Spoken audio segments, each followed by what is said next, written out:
여러분들 우리 찬양대 구호처럼 우리도 한번 구호로 한번 시작을 했으면 좋겠어요.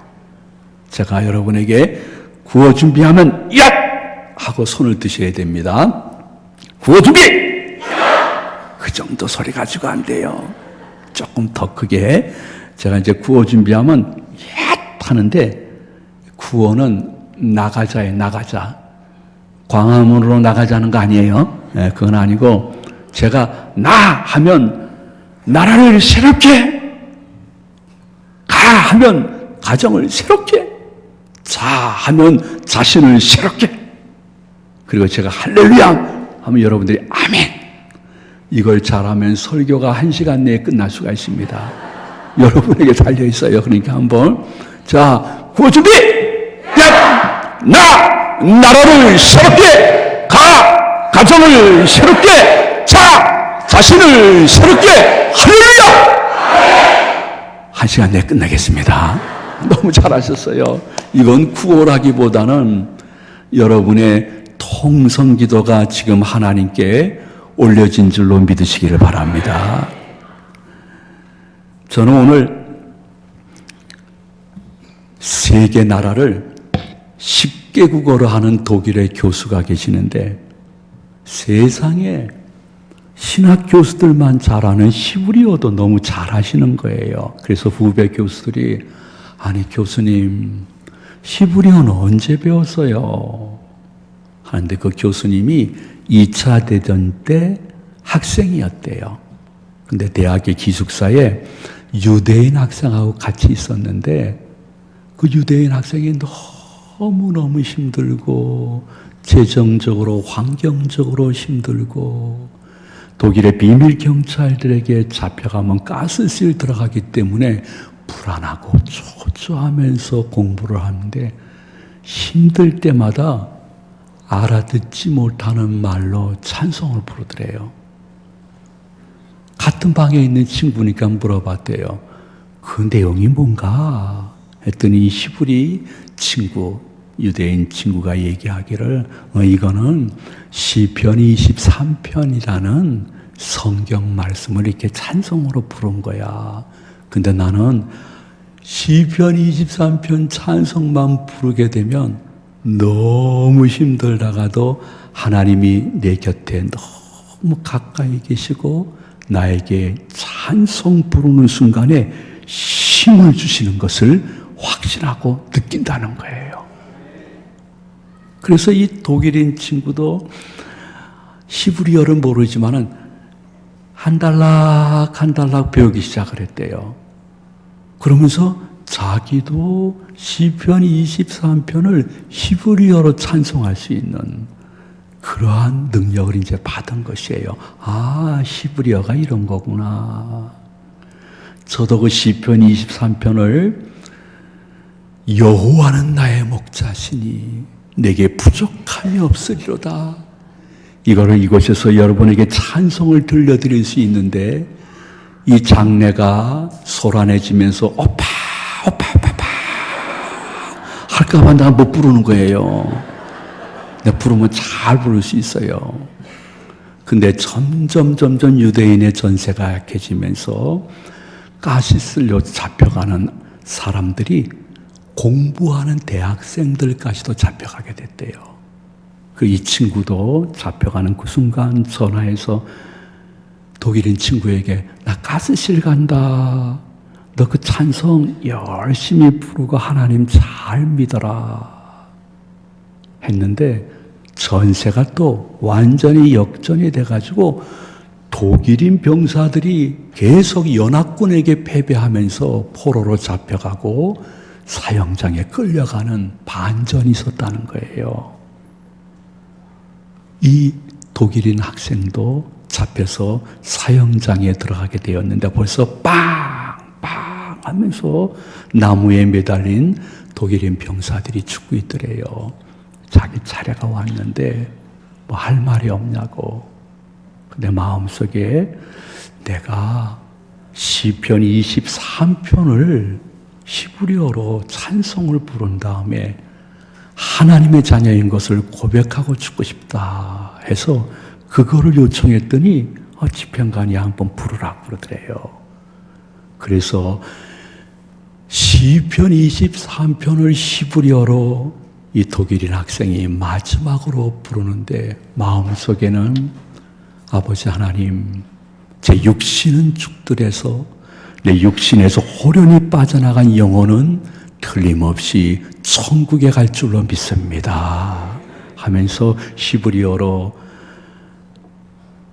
23편을 막 찬양하고 있는데 집행관 중에 장교가 그 자리에서 조용히 일어나더래요. 의자에서 일어나면서 같이 히브리어로 시편 23편을 찬송을 부르대요. 뭔가 이거 뭐지? 했더니 그 연합군 장교가 유대인 장교였던 거예요. 자기네 말로 시편 23편 찬송을 부르는 그 독일 병사를 살렸을까요? 죽였을까요? 살렸으니까 제가 얘기를 하죠. 죽였으면 이런 얘기 하겠어요. 그래서 그가 후배 교수들에게 한 말들이 무엇이냐 하면, 내가 비록 독일인이지만은 그것을 찬송 부르다가 하나님을 영접하여 하나님의 자녀로서 최악의 순간에 하나님의 자녀로서의 정체성을 분명히 보이며 하나님께 자신의 삶을 의지하니 최악의 순간이 최고의 순간이 된 줄로 믿습니다 하고 후배 교수들에게 이야기했다는 글을 읽어본 적이 있습니다. 여러분들도 마찬가지입니다. 우리는 지금 너무 평화로운 시대에 신앙생활하고 있기 때문에 핍박이라는 것을 잘 모르지만은 저는 중국에 핍박받는 분들을 잘 알고 있고, 심지어 이북의 지하교회 교인들과 간접적으로 연결된 어떠한 선교회에 있기 때문에 그들의 소식을 가끔 서면으로 받을 때가 있습니다. 우리가 마음속에 기억해야 될 것은 평화로운 시대에 아주 자유로운 곳에서 신앙생활하기 때문에 내 믿음이 변질되거나 예수님을 배반하지 않기 위해서 침 삼키는 순간, 눈 깜빡이는 순간에도 오직 예수, 더욱 예수, 결국 예수, 절대 예수님 외에는 다른 것을 의지하지 아니하는 믿음을 삶 속에 보일 수 있기를 축원을 드립니다. 신앙은 입으로 고백해서 내 삶으로 입증되어지면 아버지 하나님께서 기뻐하시며 어떠한 순간에서라도 최악을 최선으로 바꾸시는 좋으신 하나님이라는 사실을 인정하시는 분은 아멘으로 신앙 고백하시기를 바랍니다. 우리도 그 병사처럼, 그 독일 학생처럼, 본문에 나오는 여호수아처럼 예측할 수 없는 미래를 초조하고 불안한 마음으로 지금 살아가고 있습니다. 여호수아는요, 평생 이렇게 얼굴 쳐다보는 것도 조심스러웠던 위대한 지도자, 모세를 뒤에서 수정들면서 와, 이러한 하나님의 사람은 틀림없이 우리 민족을 가나안 땅에 넉넉히 들어갈 수 있도록 역사해 주실 거야 했는데, 여러분이 잘 아시듯이 가나안 땅이 보이는 곳에서 하나님이 모세를 천국으로 이렇게 이사시켜 버렸어요. 그러니까 갑자기 절대적인 지도자가 없어진 상태에서 새카만 후배여 아직 준비되지 아니한 여호수아에게 이 대장정들과 백성들을 가나안 땅으로 인도해야 될 최종 책임자의 너무 지독한 책임감, 백성들의 기대감, 그것으로 말미암아 있어지는 중압감이 여호수아에게 얼마나 심했는지 몰라요.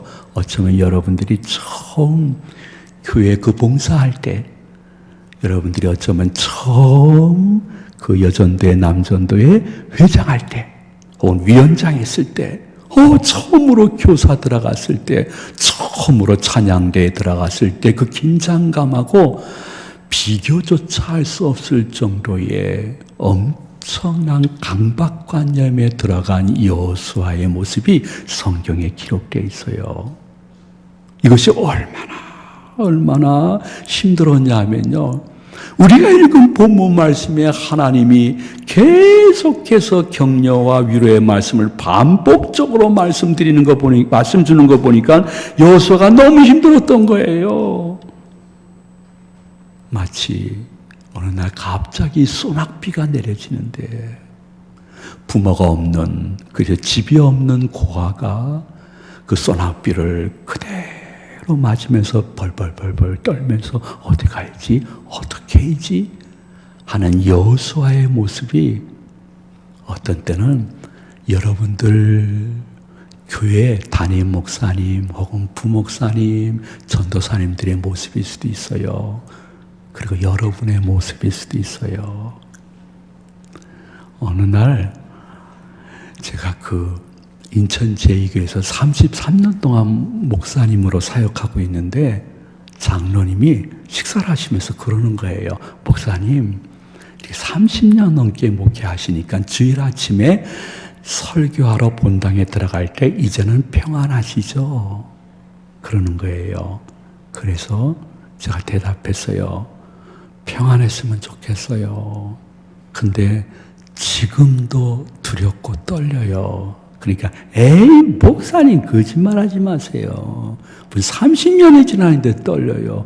진짜 지금도 어떠한 주간은 내 마음의 상태나 나의 삶의 질과 양을 살펴보거나 내가 설교를 준비하는 과정 속에 있었던 그 치열한 전투가 부족해서 내가 보기에도 내가 주일날 설교하는 것이 저울에 달아 함량이 부족한 사람 같은 때가 있을 때는요, 전 주일이 싫어요.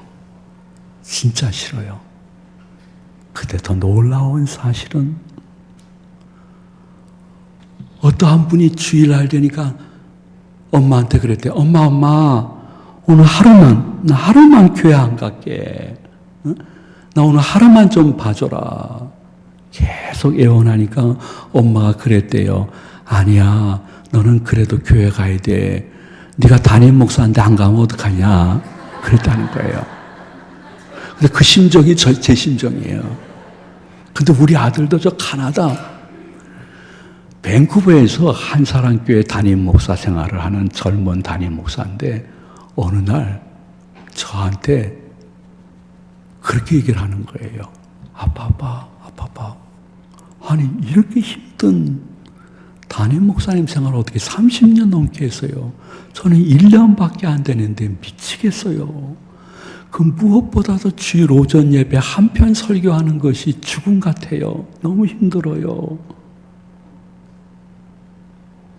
그러면서 한 말이 무엇이냐면 아빠도 그랬나? 그래서 왜? 그러니까 어느 날 너무 영적으로 말씀적으로 준비가 안 됐을 때 토요일 밤에 이런 생각이 든대요. 하나님, 저 교통사고 났으면 좋겠어요. 그런다는 거예요. 지금 1년 차 녀석인데 나 그거나 120% 인정합니다. 120%. 저는 교통사고는 아니더라도 어떤 땐 본당에 설교하러 예배를 인도하러 들어가면 그렇게 회개가 막 나올 때가 있는지 몰라요. 그래가지고 또 좀 단에 서가지고 말씀을 막 전하면서 또 예화를 또 쓰면 저는 처음 썼다고 생각했거든요.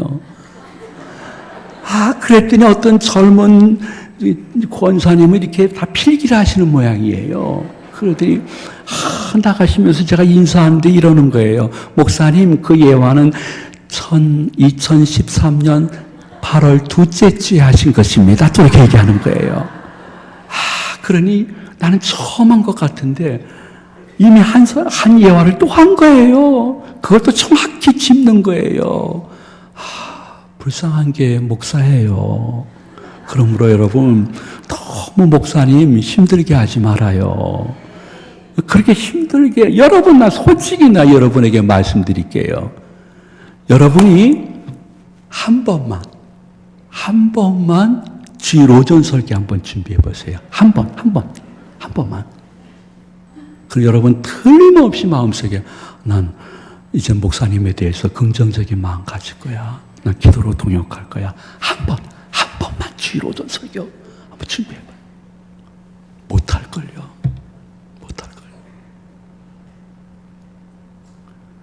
그래서 늘 마음속에 부담감을 가지고 이렇게 하는데,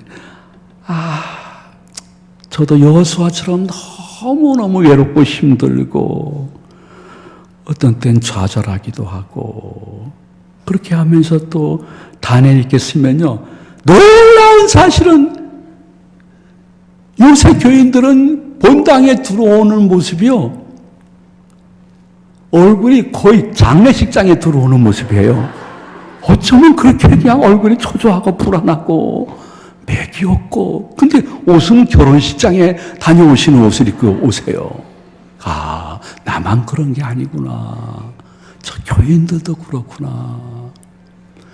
그래. 나는 일주일 동안 어쩌면 약 90% 이상이 내 주위에 만나는 사람들이 교인인데, 아마도 저 평신도들은 90% 이상이 믿지 않는 사람들 사이에서 생존 경쟁이 아니라 전쟁을 치르면서 조금이라도 말씀 범위 내에서 살면서 수익을 얻고 승진하려고 노력할 때 얼마나 힘들겠나.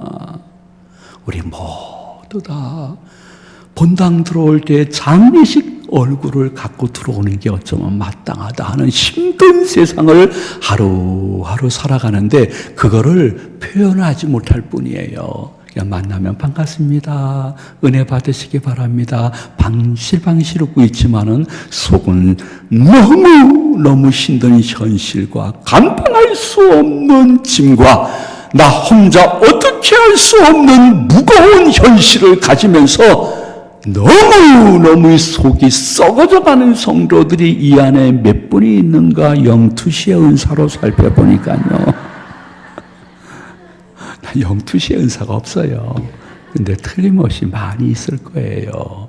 근데 여러분 진짜 마음속에 고백하고 감사해야 될 것은 아주 가까운 교회 다니는 친구에게도 말 못하는 그러한 아픔과 고민과 어려움과 좌절을 딱 한 분은 나보다 더 잘 알고 계시는데 그분이 하나님이신 줄로 믿으시길 바랍니다. 그래서 믿지 않는 사람들도 애국가 부를 때 하나님이 보호하사 우리나라 만세 하고 애국가 부르듯이 여러분들 어떠한 환경과 처지에 있다 할지라도 하나님이 날 보호하시고 우리 가정을 보호하시면 결국은 회복되어 만사가 될 줄로 믿습니다. 이것이 일용할 양식이요 여러분의 방언이 되어지기를 축원해 드립니다. 그래서 이 말에 책임을 전적으로 지시기 위해서 아버지 하나님이 너무너무 힘들어하고 야밤 도주하고 싶어하는 성경이요, 구원사에 꼭 필요한 내용만 성령의 감동과 통제 속에 기록한 요약된 경전이기 때문에 여호수아의 그때 상태를 세밀하게 기록하지 않았지만은 100% 준비 안 됐다가 갑자기 지도자가 돌아가시니까 야밤 도주하고 싶었던 거예요. 내가 이걸 왜 해야 돼? 내 마음 추스리기도 힘든데 하는 그러한 마음을 갖고 있는 여호수아에게 본문에서 하나님이 계속 강조하신 말씀이 있어요. 여러분 죄송하지 한번 따라해 주면 좋겠습니다. 내가 하리라. 내가 하리라. 내가 하리라. 이것이 계속 하나님이 여호수아에게 반복해 주신 것이에요. 이 설교 시간에 성령 하나님이 여러분들에게 반복하시는 말씀은 내가 하리라. 반대로 말씀드릴까요? 하나님은 하실 수 있는 줄로 믿습니다. 이 신앙 고백이 흐트러지는 순간 사단마귀 귀신은 우리에게 찾아와서 흔들리는 신앙이요 의심의 신앙으로 한 번 잡히게 되면 헤어나오는데 얼마나 많은 시간이 걸리는지요. 너무 힘들어하는 여호수아에게 하나님이 말씀하십니다. 내가 네 발바닥으로 밟는 모든 땅을 너에게 주리라. 너 그거 믿느냐? 말씀하시는 거예요. 또 말씀하십니다. 너 그 모세 굉장히 눈만 마주쳐도 두려울 정도로 귀하고 아주 훌륭한 분이었지. 근데 기억해. 내가 모세에게 함께한 것처럼 너와 함께하리라. 그러면서 또 여호수아가 의심하고 흔들릴까 봐 말씀하시기를 내가 명한 것이 아니냐. 강하고 담대하라 하고 말씀해 주시는 거예요. 여러분 성경에 한 단어가 또 한 번 나오면 그건 강조겠죠. 근데 한 문장이 또 한 번 나오고 또 한 번 나오고 또 한 번 나오고 계속 그 문장이 반복되어지는 것은 절대 강조라는 것이에요. 여러분들이 교회 안에서는 이렇게 말씀을 받으면서 아멘, 아멘 하지만은 교회 밖에 나가게 되어지면 한순간 내 머리와 마음속에 담겨져 있었던 말씀의 씨앗을 빼앗는 악한 영에게 여러분이 지게 되어지면 내가 하리라. 하나님이 하시면 이 가게가, 하나님이 역사하시면 우리 자녀의 수명이, 하나님이 역사하시면 내 몸의 질병이 고침받는 역사가 있을 줄로 믿습니다. 이러한 고백보다는 상황과 사람과 약과 의사만 바라보면서 어디 병원 의사가 명이라고 달려가서 2개월째 기다리고 있는 내 모습을 볼 때에 그것이 나쁘다는 것이 아니라 진정한 성도라고 하면 아버지 하나님께서 내가 하리라 말씀에 싸우니 하나님이 나에게 역사하시면 최악의 순간에 최선의 은혜로 갚아주실 것은 부족하지만 네 믿음대로 될지어다, 내 소원대로 될지어다 말씀하신 언약인 줄로 믿습니다. 여호수아야, 나 그 모세가 굉장히 위대했지. 와, 10가지 재앙을 팍 내리고 홍해 바다를 가르고 선민들이 넘어가니까 애국 병사들 올 때 팍 수장시키고 갑작스럽게 광야로 나왔기 때문에 하늘에서 매일매일 만나와 메추라기가 내리게 하고 반석을 쳐서 생수를 마시게 하고 낮에는 구름 기둥을 주고 이야 모세 대단했지. 밤에는 불기둥을 주어서 이 극심한 온도 차이에 독감 걸리지 않도록 잘 인도해 주지 않았냐. 모세 대단하지. 근데 너 정신 차려. 내 말 제대로 들어. 모세가 그거 한 거 아니야. 내가 한 거야. 아버지 하나님의 음성이에요. 그거 내가 한 거야. 그럼 모세는 하나의 도구에 불과했던 거야. 그러므로 여호수아야, 너 지금 너무 불안해하지, 초조하지, 미치겠지, 도망가고 싶지, 교통사고는 없으면 좋겠지. 아니야. 네가 앞으로 저 가나안 족속들과 싸울 때에 네가 승리한다고 하더라도, 그래서 백성들에게 한순간 신음을 얻는다 할지라도 네가 한 거 아니야. 나 하나님 내가 한 거야. 네가 어떠한 기가 막힌 전술을 갖고 있고 아주 단기간에 정예 부대를 잘 만들었고 저쪽에 없는 최신 무기를 만들어 가지고 네가 저 가나안 족속들하고 싸워서 이긴다 할지라도 기억해. 그러한 모든 것을 할 수 있도록 역사한 사람은 나 하나님이야. 내가 할 거야. 여호수아, 너는 하나님은 그렇게 하실 수 있는 줄로 믿습니다.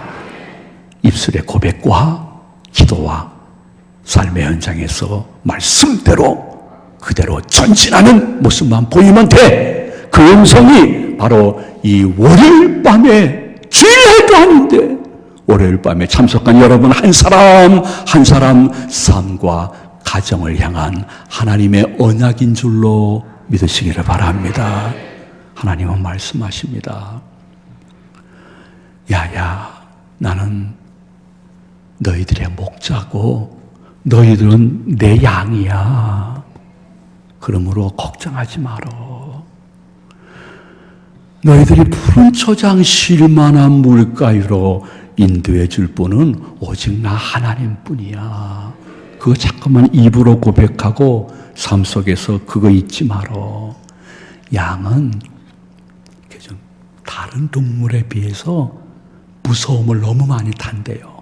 그래서 신학가의 물이 잘 흐르면 절대로 마시지 못한대요. 그래서 목자들이 물을 먹이기 전에는 신학가에 가서 큰 돌을 몇 개 좀 던져가지고 물이 조금 천천히 흐르도록 하면 그때는 양떼들이 가서 맛있게 시원하게 물을 마시는 거예요. 그걸 누가 하느냐? 목자가 하는 거예요. 목자가.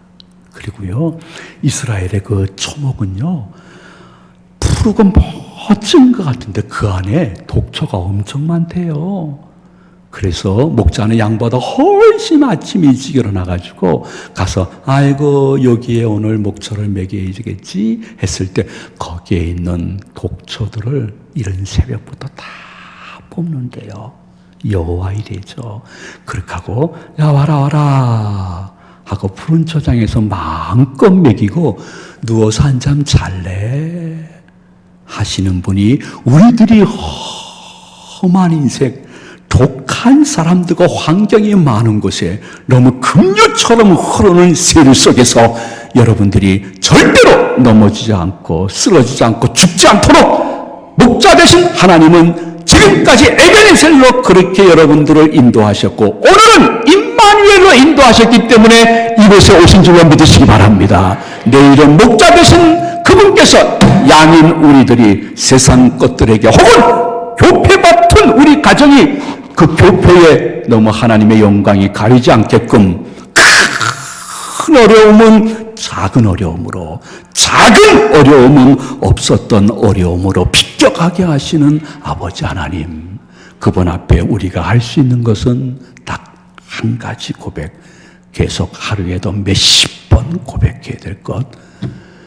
내가 하리라. 예, 하나님은 저를 위해서 하실 수 있는 능력이 있는 줄로 믿습니다. 그 마음이 흔들리지 않는 분들이 어디 있는가 이렇게 찾으신다는 거예요. 정말 자신이 그렇게 고백하고 그렇게 주님이 역사할 줄로 믿고 기도하고 그분의 말씀 범위 내에서 자유를 누리면서 살고 있는 사람이 어디 있는가 찾다가 아이고 여기 있구나.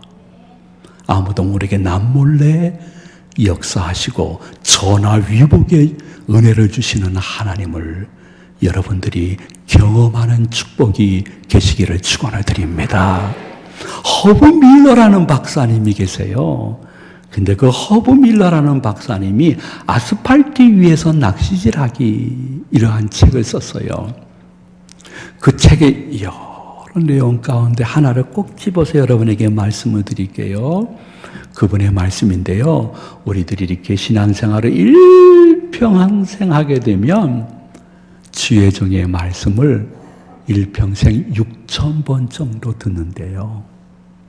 그리고 우리가 쭉 신앙생활을 계속하게 되어지면 아버지 하나님께 짧거나 길거나 금식이나 혹은 작정이나 아니 생활 속에서 여러분들이 묵상 기도하는 것까지 다 합치게 되면 18만 2천 번을 기도한다는 거예요.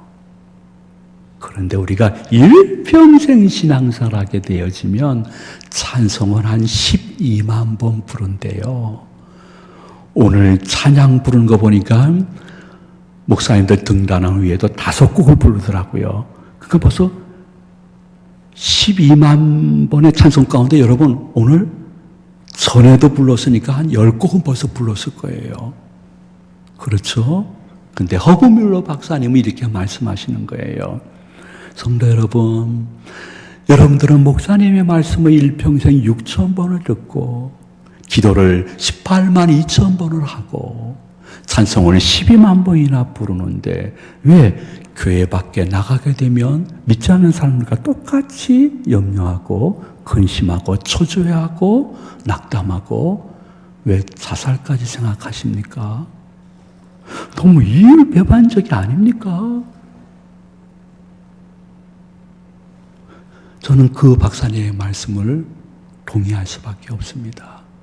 물론 우리는 환경의 지배를 받는 것은 어쩔 수 없는 것이나 환경이 우리를 지배하지 못하게끔 하기 위해서는 우리는 계속 입으로 고백하고 중얼거려야 됩니다. 그것이 합심 통성기도가 될 수도 있는데 아버지 하나님 내가 하리라 말씀하셨죠. 하나님은 이 일과 이 문제와 이것에 대해서 넉넉히 하나님 믿는 제가 승리할 수 있는 길로 인도해 주실 줄로 믿습니다. 그것을 계속해서 작은 가게를 할지라도 아침 문 열 때에 손님들이 들어올 시간쯤 되었을 때에 하루의 일과를 끝났을 때에 내가 하리라. 난 너무너무 안타까운 게 있어요. 그게 뭔지 알아요?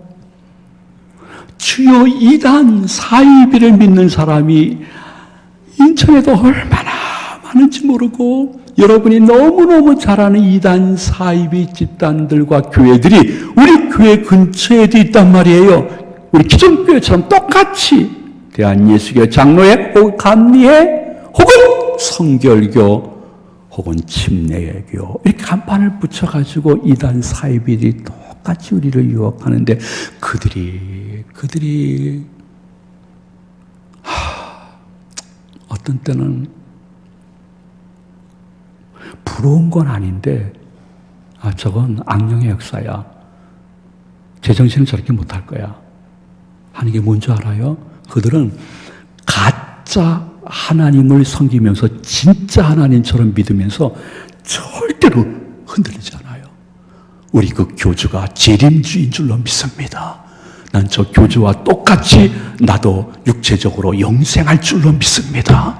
말도 안 되는 것인데 대학 나오고 석사, 박사 있는 사람도 심지어 장로님, 목사님까지도 거기에 들어가가지고 가짜 하나님 그 교주를 진짜 하나님처럼 믿는데 조금도 흔들림이 없단 말이에요. 근데 이 감리교인으로서 장로교인으로서 진짜 하나님을 믿고 있는데 교회 밖에 나가면 가짜 하나님처럼 능력이 없는 하나님처럼 여기면서 나 혼자 애쓰고 구걸하고 눈물 흘리고 한탄하고 저주하고 하나님이 안 계실 거야? 안 계신 거야? 안 계신 거야? 또 자기 취면까지 걸면서 말이에요. 이렇게 얘기하는 나를 보면서 여러분들은 어떻게 생각합니까? 좀 비유가 그럴지 몰라도 이단 사이비리 교주를 추종하는 사람보다 더 믿음의 확신이 없단 말이에요. 근데 무엇인가 좀 막연한 두려움 때문에 주일날 교회는 옵니다. 모이라면 모입니다. 이거 안 모이면 또 하나님이 더 치수가 있겠지. 그 마음 가지고 오는데 하나님이 그렇게 기뻐하는 것은 아니에요. 여러분 진심으로 말씀을 올립니다. 가짜 하나님 교주를 믿는 사람도 그 가짜를 진짜로 여기고 죽어도 전향하지 않는데 진짜 하나님 내가 하리라. 네가 밟는 땅을 내가 더 너한테 주리라. 네가 믿음으로 기도하고 말씀대로 행하면 네가 하는 모든 일에 내가 형통과 평탄을 주리라. 네가 섬기는 교회에서 믿음 좋은 사람들과 몇몇 사람의 하나님만이 아니야. 나는 네가 섬기는 교회에서 크게 불안하지 않는다 할지라도 진심으로 나 하나님을 신뢰하고 그렇게 기도하고 말씀 범위 내에서 자유를 누리면서 힘들게 좁은 길 걸어가면 나 하나님이 앞서가시며 싸울 것이고 대신 싸워 주실 것이라고 말씀하고 있는 것이에요. 그러면 여러분 이 마음을 통해서 여러분이 다른 것은 다 잊어버린다 할지라도 한 가지는 기억하십시오. 여호수아에게 하나님이 말씀하십니다. 네가 너무 힘들면 내가 앞서가기도 하지만은 어떨 땐 대신 싸워줄게. 그러니까 네가 너무너무 힘들어서 일어설 수 있는 기운이 없으면 내가 그 기간 동안은 내가 너를 업어서 그 기간을 넘어가게 해줄게. 이제 좀 나 좀 믿어라. 야, 이단 사입이 믿는 사람들보다는 조금 좀 나 좀 믿어라. 그래서 내 삶의 현장에서 어느 한순간에 나도 모르게 전에는 한숨과 한탄과 불안과 초조 속에 있었는데 그 어려운 막다른 골목에도 아버지 하나님이 이 순간 나와 함께 계시며 이 일을 저보다 앞서가서 행하시되 필요하시면 대신 싸워주시기도 하고 어떤 때는 내가 너무 힘들면 나를 업어서 이 공경의 때를 넘어가게 하실 줄로 믿습니다. 내가 사망의 음침한 골짜기를 거닐지라도 해를 두려워하지 않을 것은 주님께서 나와 이 순간도 함께해 주시는 줄로 믿습니다. 하면서 도리어 미리 찬송하고 미리 감사하고 미리 간증할 수 있는 영권이 월요일 밤에 나오신 여러분의 권능이 되어지기를 축원을 드립니다. 그러면서 아버지 하나님이 여호수아에게 조금 생뚱맞은 언약 하나를 하셨어요. 그게 뭐냐 하면 내가 할 것인데 조건이 하나 있다. 조건이 하나. 그것은 네가 율법책을 네 입에서 떠나지 말게 하라. 나 그거 딱 한 가지 조건만 걸게. 너도 조금 노력한 무슨 흔적이 있어야 되잖아. 율법책을 내 입에서 떠나지 말게 하고 늘 성경을 가까이 하루아침이나 내가 정한 오전 11시인가 1시인가 혹은 부엌이나 혹은 안방에서 나 혼자라도 말씀을 보며 주야로 그것을 묵상하며 여러분들 가운데 이렇게 조금 묵상이라는 단어 속에는 암기가 들어있거든요. 이 험한 세상을 살아갈 때 어느 순간에서라도 팍 하고 튀어나올 암송한 성경 구절이 몇 개 정도는 있어야 돼요.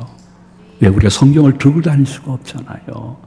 그러니까 묵상하라 하는 것은 암송한 성경 구절이 몇 개 정도 좀 있어라.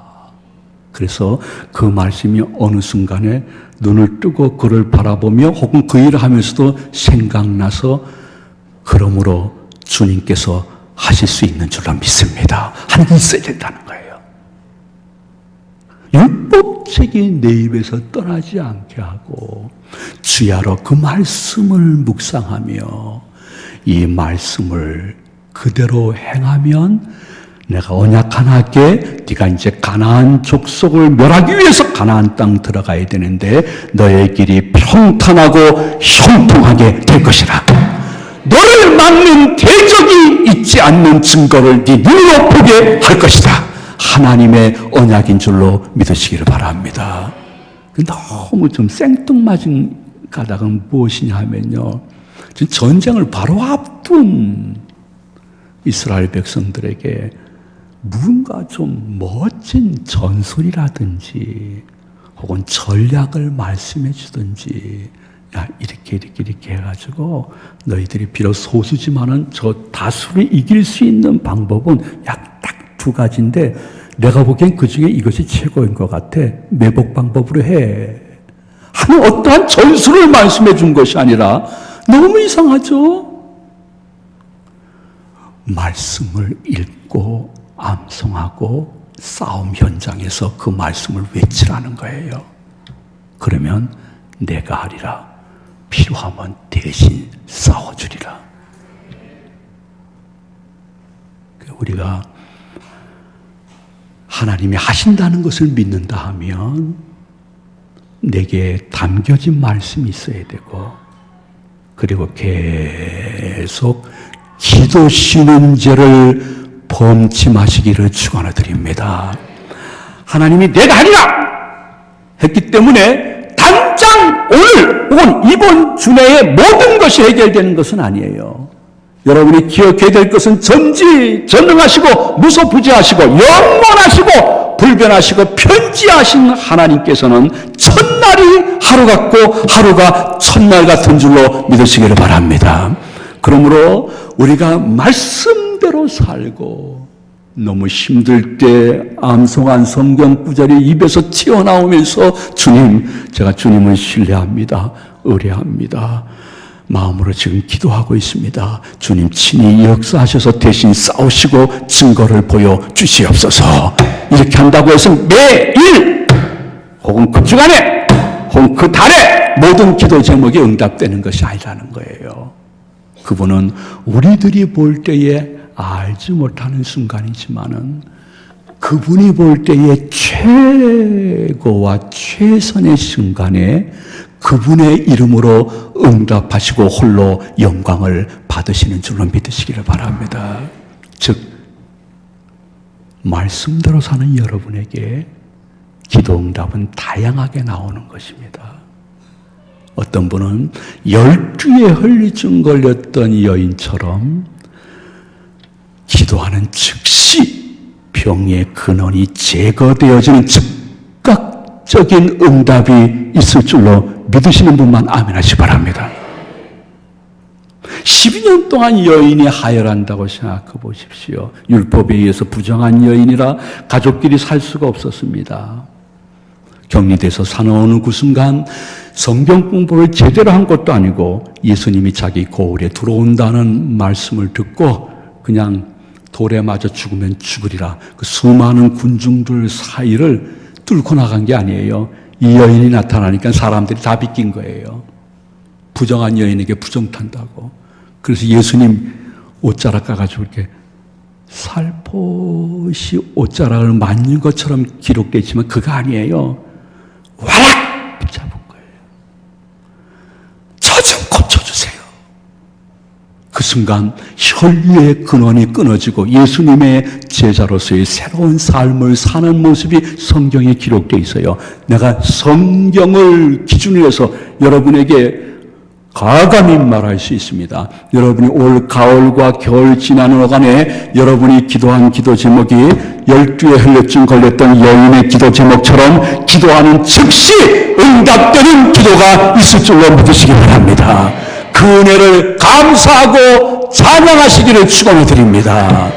그런가 하면 어떤 때는 아버지 하나님이 보시면서도 그 몇 번 작정 기도가 필요해 하는 기도 제목도 있습니다. 여러분 잘 아시죠? 갈멜산의 엘리야는 동일한 기도 제목 가지고 7번이나 반복적으로 기도를 했습니다.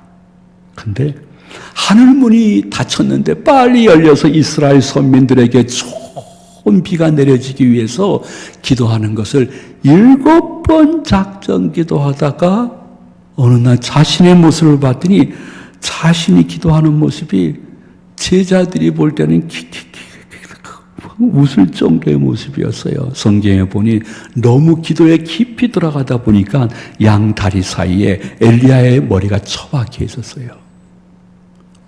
저도 어느 날 새벽 기도 끝나고 한번 엘리야의 기도를 하고 싶어서 양 다리에 제 발을 처박으려고 그러는데 배가 나와서 안 처박아져. 이게 안 돼요.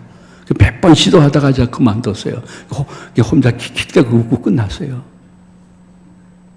7번 작정기도. 한 번은 그냥 어느 분이 참신이냐 해서 하늘에서 불이 내려지는 기도를 드릴 때는 즉각적으로 한 번에 응답됐는데 하늘문이 열리는 기도는 7번 작정기도 시켰단 말이에요. 아이고 엘리야 가지고 노시는 것일까? 아니에요. 모든 것이 다 즉각적으로 응답되어지면 그 성도는 100% 기도 교만죄에 들어갈 줄로 믿으시기 바랍니다. 저 많이 봤어요. 그래서 아버지 하나님 기도 훈련도 시키고 모든 기도 응답의 결과가 하나님의 은혜라는 것을 알려주기 위해서 여러분들에게 몇 번의 작정 기도를 시키는 기도 제목도 있는 것입니다. 여러분, 작정기도 신주에 있으면요, 다시 한번 시작하는 복된 계절 되시기를 축복을 드립니다. 또 어떤 기도는 기도하게 되어지면 1년, 몇 년 후에 응답되어지는 기도 제목도 있어요. 아이고, 여러분 잘 아시듯이 한나가 기도한다고 기도한 그 주간에 애가 쑥 나온 거 아니에요. 훨씬 1, 2년이 지난 다음에 사무엘이 나오는 거예요. 때로는 몇십 년 지난 다음에 응답되는 기도 제목도 있어요. 다니엘의 기도는 죄송해요. 여기에 있는 목사님이나 저나 여러분 가운데 누구 하나도 다니엘의 기도를 따라할 사람은 없어요. 왕이 다니엘을 죽이기 위해서 왕위의 다른 사람에게 절하거나 기도하면 즉시로 사자굴에 집어넣거나 풀무불에 집어넣는다고 그랬는데, 그러한 칙령이 발표되었는데도 그 기간 동안 조용히 기도하면 좋을 텐데 아니에요. 전에 행한 대로 집으로 와서 전에 행한 대로 창문을 열고, 그렇게 감시병이 많은데 전에 행한 대로 심지어 기도한다는 분명한 증거인 무릎을 꿇고 아버지 하나님께 밑에 방이 아니라 전에 행한 대로 윗방에 올라가서 아버지 하나님, 우리들을 어수선하게 해방시켜 주셔서 고국으로 돌아가 여호와의 율법을 준행하며 무너진 성전을 수축하여 제사 드릴 수 있는 기회를 달라고 얼마나 목숨 걸고 기도했는데, 그 다니엘의 기도는 즉각적으로 응답된 것이 아니라 70년이 지난 후에 응답됐지만은 그 70년 지난 그때가 하나님 보실 때는 제일 좋은 응답의 때요 방법인 줄로 믿으시기를 바랍니다. 심지어는 어떤 때는 여러분들이 드린 기도가, 여러분들은 죽어 천국으로 이민 간 다음에 여러분 자녀, 손주, 증손주 때 가서 응답되는 기도 제목도 있어요. 이스라엘 백성들이 출애굽을 위해서 기도할 때에 간절히 기도했지만 400년 후에 그 기도 제목은 응답되었죠. 그러므로 내가 죽어 천국 가서 이렇게 천상 예배를 드리면서 아이고, 이번에 우리 딸에게 내 기도가 응답됐네. 혹은 여러분의 아들이 엄마, 천국과 엄마의 평소의 기도가 이번에 이루어졌어요. 나 엄마한테 감사하는 마음으로 주일날 감사헌금 드릴게요. 해서 자손 때에 가서 응답되어지는 기도 제목도 있는 것이에요.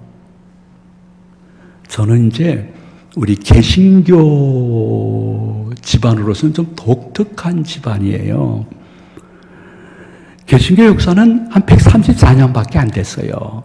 그런데 개신교 역사 가운데 6대째 믿는 가정은 그리 많지 않아요. 거의 없다고 봐야 돼요. 근데 저희 가정은 이건 자랑이 아니에요. 간증이에요. 선교사님이 처음 돌아가실 때부터 믿어가지고 지금 6대째까지 믿는데, 6대가 되기 위해서는 손주들이 있어야 돼요. 그럼 6대가 되는 거예요. 하나님의 때가 되자 저한테 손주를 5명을 주었어요. 손주 얘기하면 벌써 입꼬리가 올라가기 시작하는 거예요. 아이고, 보고 싶다. 두 녀석은 카나다에 있기 때문에 자주 못 보지만은 어쨌든 12살서부터 3살까지 5명이 있어요. 그래 이제 6대가 되는 거예요. 여러분, 손주를 보기 전에는 인생을 논하지 마시기를 바랍니다. 아무렇지게 좋습니다. 아이고, 내가 설교해줘. 다른 얘기하면 안 되지. 근데 우리 이제 집안의 일대 어르신은 저 제주도에 가면 무슨 이규풍 선교사 하는 기념관 혹은 기념교회, 기념공원 이렇게 이런 것들이 많이 있잖아요. 옛날에는 제주도를 선교지라고 그랬어요. 왜냐하면 너무 접근하기가 어렵고 또 문화와 너무 풍습이 달랐어요. 그래서 거기는 유사 선교지입니다 하면서 지금은 총회라고 하는데 그 당시엔 동로에서 선교지로 정해서 1907년에 이기풍 목사님을 우리나라 최초의 선교사님으로 보낸 거예요. 그래서 이기풍 목사님이 목숨 걸고 선교하셨죠.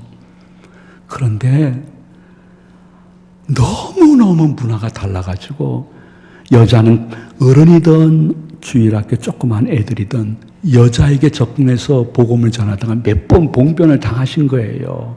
그래서 이거 안 되겠다 해가지고 이기풍 선교사님이 그 동로회라는 거기에다가 편지로 헌의를 했어요. 이 제주도는 남자가 여자에게 복음 전하기가 너무 힘들어요. 그러니까 여자 선교사님 좀 빨리 보내주세요. 이렇게 올렸더니 이제 총회 어르신들이 보면서 맞는 얘기네. 야, 빨리 보내자.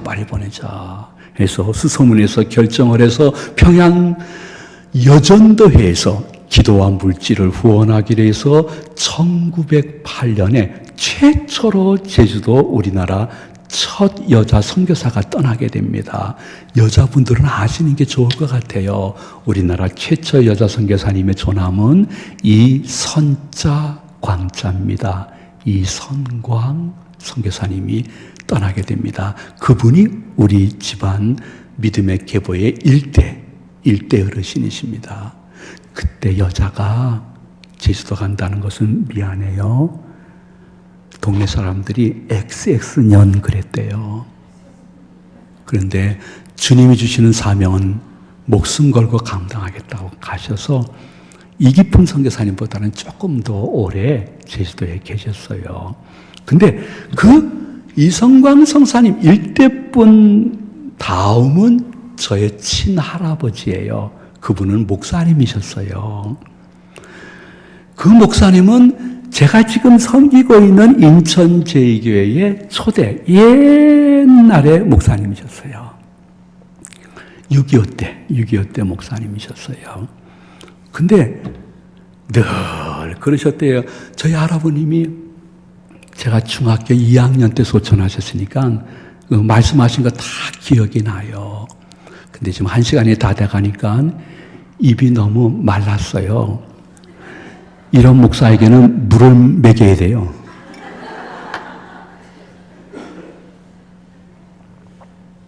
물 먹이니까 좀 나요. 아유, 좋네요. 근데 이제 저희 할아버님이 중2 때 소천하시니까 저도 다 들었어요. 손주가 둘이 있는데 첫째 형님은 건일이었어요. 저 건일이는 아무리 봐도 저건 장로감이다, 야. 그래서 내가 장로되라고 새벽마다 기도하고 있으니 저희 엄마 아빠에게 너희들도 그렇게 첫째 건일이는 장로되라 이렇게 기도하라 이렇게 말씀하셨어요. 근데 둘째 저 건영이 저 코 흘리게 건영이 저는 어렸을 때 코를 많이 흘렸대요. 근데 코가 이렇게 하얗지가 않고 누런 코를 이렇게 흘렸대요. 저 코 흘리게 건영이는 내가 아무리 기도해도 저 녀석은 목사감이다, 야. 너희들도 저 건영이는 목사 되라고 기도해라. 이렇게 말씀하시면서 돌아가실 때까지 기도하셨어요. 근데 우리 어머님은 조금 배우신 분이기 때문에 히브리 개념으로는 조금 거꾸로 말씀하셨다 이렇게 생각하셨대요. 구약 히브리 개념으로는 항상 첫 열매를 드리는 것이거든요. 첫 손주 건일이는 목사가 되고 둘째 코 올리게는 장로가 되라 이렇게 기도하라고 해야 되는데 거꾸로 기도하시는데 오래되신 분들은 기억날 거예요. 옛날에는 어르신하고 겸상도 못할 때예요. 며느리는요. 그냥 아무런 말도 못하고 무슨 깊은 뜻이 계시겠지. 아이고 저희 어머님은 지금 93세인데 지금도 기도 대장이에요. 옛날에는 더 대장이었겠죠. 그래서 첫째 건일이는 장로님이 되어서 목사님과 교인들을 섬기고 본이 되게 하시고 둘째 코올리게 건영이는 목사님이 되어서 말씀을 선포하는 종이 되게 하소서. 저희 어머님이 기도를 하셨는데 한 50몇 년 전에 저희 할아버님은 돌아가셔서 천국으로 이사했어요. 자, 여러분에게 한번 여쭤보도록 하겠습니다. 저의 첫째 형님은 교회에서 직분이 무엇일까요? 남의 집 사정을 이렇게 잘 하십니까? 우리 일가 친척들이 모여 있는 것 같네요. 장로님이 되셨어요. 아이고, 근데 우리 형님은 또 한 교회에서 동생은 담임이고 형은 또 당회원이고, 이거 내가 무슨 말 하더라도 참 오해될 수 있겠다. 난 좀 일찍 은퇴한다 하고 일찍 은퇴하셔서 지금 방송실에서 영상 혹은 음향 그거 감당하는 기사로 있어요. 그걸 좋아하셔가지고. 근데 기도하셨던 분은 50년 전에 죽어 천국으로 이사했는데 그 집안의 그 둘째 건영이는 지금 뭐가 됐을까요? 목사가 됐어요. 그래서 연희교회에서 지금 말씀을 전하고 있는 거예요. 어떻게 생각하시나요? 출애굽뿐만이 아니에요. 때로는 우리가 하나님의 오묘하고 알 수 없는 섭리 속에 내 살아 당대의 응답되면 너무너무 좋을 텐데, 하지만은 우리는 하나님 넘어서 생각하면 안 돼요. 우리 하나님 아니에요. 그분의 역사에 절대 복종해야 될 줄로 믿으시기 바랍니다. 내가 죽은 다음에 내 자손 때에 가서 응답된다는 말을 조금도 의심 없이 아멘! 하고 받으면 자손들이 복이 될 줄로 믿으시기 바랍니다. 근데 내가 내 당대에 이것이 응답돼야 됩니다. 요번 2019년 12월 31일까지 응답 안 되면 저는 1월 1일 날 천주교로 갈 것입니다. 이렇게 얘기하는 거 이건 협박이지 기도가 아니에요. 실제로 있던 얘기 제가 말씀을 드리는 거예요. 그 간절함과 아픔은 충분히 이해하는데 1월 첫째부터 성당 간다는 거예요. 근데 그거 아니에요. 우리 하나님이 아니거든요. 모든 주권을 그분에게 맡겨야 되는데, 주하나 집사님이 계세요. 주하나 집사님은 그 이름 때문에 항상 힘들어하는데 한번 몸이 너무 안 좋아가지고 아버지랑 같이 병원에 갔대요. 병원에 갔더니 한참 기다렸더니 간호원이 나오더니 주 하나님 들어오시기 바랍니다 그러더라고요. 또 놀림감이 되는구나. 내 이름이 그런 거 어떡하나 하고 들어가서 이제 진찰을 받았는데 조금 병이 안 좋은지 같이 왔던 아버지를 또 간호사가 부르더래요. 주 하나님 아버님도 들어오시기 바랍니다 그러더래요. 갑자기 자기 가정이 이단 사이비의 교주가 돼버린 거예요. 여러분, 우리는 기도할 의무가 있고 응답할 특권은 주 아버지 하나님께만 있는 줄로 믿으시기 바랍니다. 그래서 내가 죽은 다음에라도 어떤 때는요, 솔직히 그대로 말씀드릴게요. 사도 바울이나 심지어 예수님의 기도도 어떤 때는 수정해서 더 좋은 것으로 응답해 주시는 하나님이세요. 사도 바울이 저 소아시아 지방 가서 복음 전하기로 원했는데 마게도니아의 환상을 보여주면서 유럽으로 가라고 기도 응답을 수정했어요. 가봤더니 이야, 유럽은 소아시아 지방과 달리 모든 도로가 지금의 고속도로처럼 로마로 다 뚫리게 되어서 복음이 신속하게 전파될 수 있는 모든 것을 준비해 놓으시고 기도 제목을 수정했던 바울의 하나님이 여러분의 하나님이요 나의 하나님인 줄로 믿으시기 바랍니다. 소아시아 지방 가게 되어지면 헬라어로 복음을 전해야 되는데 그 산골짜기에 헬라어 통역할 사람이 몇 명이나 있겠어요. 없으면 할 수 없이 이적과 기사로 그냥 팍 복음을 전해야 되는데 기독교 2000년사 가운데 말씀이 들어가지 않고 먼저 이적이 들어가게 되면 거의 다 이단 사이비 종파로 바뀌어버린 거예요. 그거를 사도 바울은 모르는데 하나님은 아시면서 야야야야 로마로 가 로마에서 수정된 기도 제목을 응답받은 대로 그대로 아멘 하고 갔더니 그 당시에 모든 유럽의 큰 도시는 헬라 문화 헬라어로 통일이 되어 있어가지고 통역 없이 복음을 원색적으로 증거할 수 있는 모든 것을 준비하시고 바울의 기도 제목을 수정하신 하나님은 여러분의 기도 제목도 이미 수정해서 응답이 벌써 되었는데 모르고 있을 뿐이에요. 오늘 여러분 기도할 때나 집에 갈 때에 그게 하나님이 수정해서 더 좋은 것으로 역사한 것인 것을 지금 깨닫고 감사해서 새벽기도 나오겠습니다 하는 분들이 계시길 바랍니다. 시간이 되었기 때문에 말씀을 마칩니다. 우리들에게 있는 권능은 유일한 것 한 가지밖에 없습니다. 그것은 여러분이 정신없는 순간에도 내가 하리라, 내가 하리라. 아버지 하나님은 하실 수 있는 줄로 믿습니다. 저는 말씀에 순종해서 살겠습니다. 그 후에 있어지는 주님이 하신 증거는 기도 응답으로 다양하게 나에게 나타날 것인데, 지금 응답 안 된 것이 아니라 응답이 진행되고 있는 것이요, 우리 기독교인 하나님의 자녀에게는 어떠한 인생의 문제, 가정의 문제도 결코 빠져나올 수 없는 동굴이 아니라 하나님의 때가 되어지면 빠져나올 수 있는 터널이 될 줄로 믿습니다. 그래서 오늘 신학자의 말씀처럼 인생의 어려운 고난 속에 기도와 말씀을 변치 않고 끝까지 하나님이 하실 줄 믿고 살았던 분이 회복을 경험하면서 이렇게 말씀했습니다. 우리 기독교인에게는 다가오는 고난이 위장된 축복이라는 것을 알았습니다. 오 주여, 나에게도 이 고난이 말씀과 기도에서 끝까지 하나님이 하실 줄로 믿고 전진하다가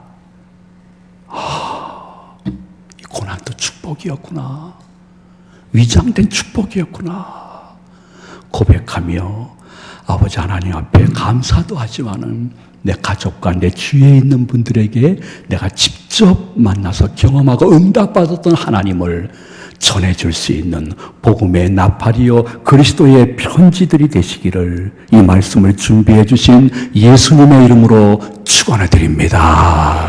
축복합니다. 다 같이 기도하십니다.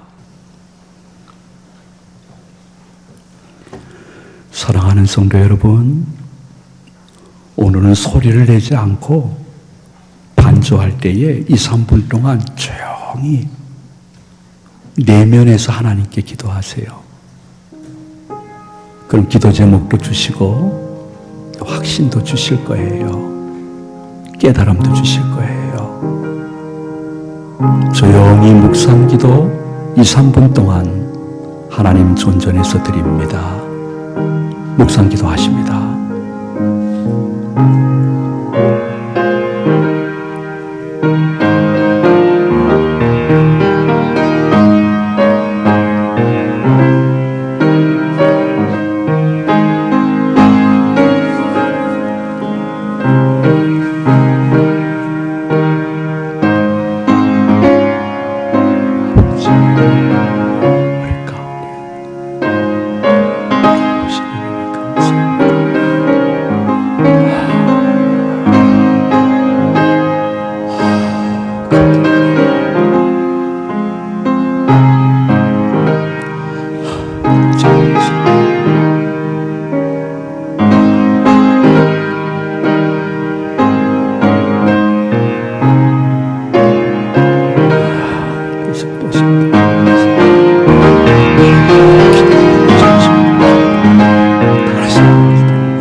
흔들리고 있는 저희들의 믿음을 한번 바로잡기 위하여 이 밤에 오게 하시고, 말씀 받아 싸우니 의심과 불신이 물러가고 확신과 그분을 향한 신뢰 속에 다시 인생을 경영하는 성도들이 되게 하여 주시옵소서. 예수님의 이름으로 축복하며 기도하옵나이다. 아멘.